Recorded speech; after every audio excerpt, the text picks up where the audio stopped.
தமிழ் முத்தம் கேட்டு நானும் தவம் செய்தால் திட்டிடுவாய்.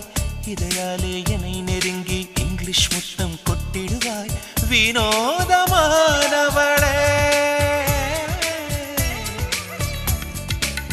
ஒற்றை ஜடை போட்டு வந்து கூந்தல் கலைத்து கொள்ளுகிறாய். அது மீண்டும் இரட்டை ஜடையா என்னை பின்ன சொல்லுகிறாய். வினோதமானவளே,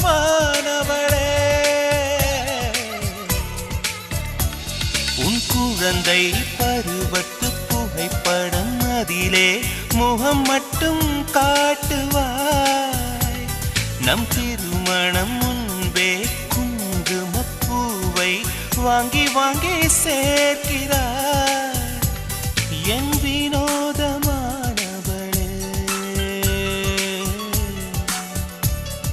வெட்கம் வந்தால் என் நகத்தை நீயும் கடிப்பாய். அன்பே